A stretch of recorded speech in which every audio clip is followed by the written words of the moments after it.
When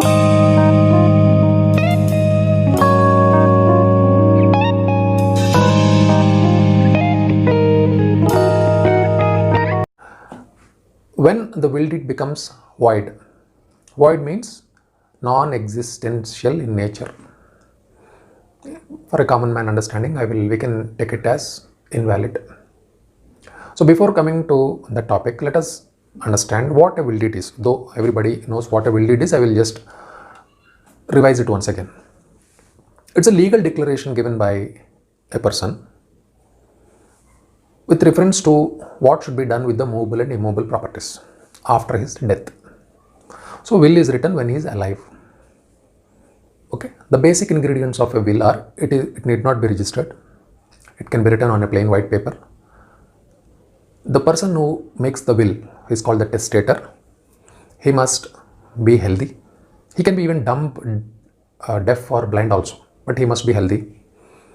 He must be a major, and he must not be an alcoholic. He must not write the will when he is intoxicated. So he must be healthy. That is a fundamental criteria when writing a will. It need not be registered, as I said earlier. And it must be signed by 2 witnesses or more witnesses also. And the details of the properties must be written in the will deed. And the names of the beneficiaries who should get those properties after the death of the testator. This is very important. Needless to say, date is very, very important in a will deed. So date, the name of the maker of the will deed, beneficiaries, they are called legatees or devisees because they inherit the legacy. They are called legatees. They are also called devicee. This is a legal language. So let us understand they are beneficiaries. And it can be written on a white paper, need not be registered. 2 witnesses are compulsory who should see that the testator signed the will.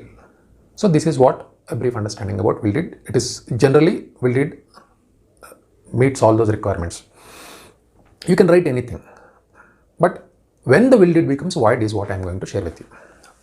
Now section 112 of Indian Succession Act is coming up on your screen. Kindly read the provision of law.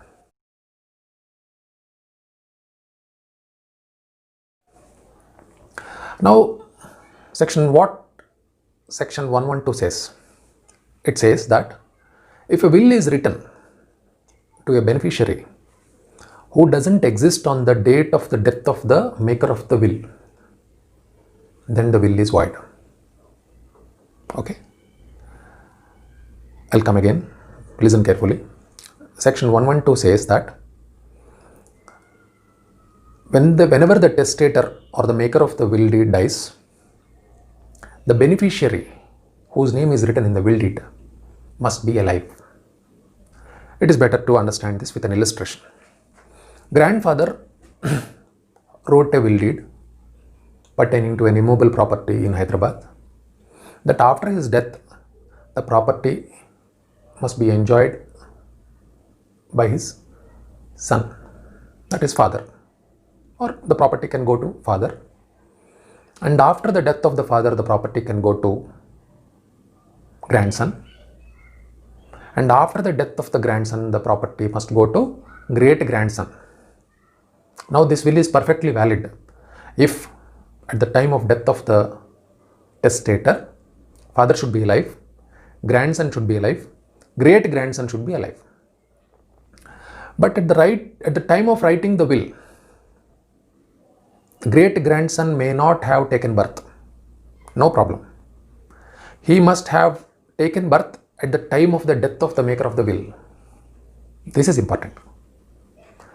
So at the time of the death of the maker of the will, if the great grandson is not taken birth, then the will becomes void. So this is the sum and substance of section 112. So whenever a will is written, take care to see that the people who are the beneficiaries of the will deed are existing in this world. If they are not existing, at least they must exist at the time of the death of the testator. But it is very risky proposition. It is better to write the names of the beneficiaries who are alive while writing the will deed. So this precaution must be taken if you want your will not to become void. Okay, thank you.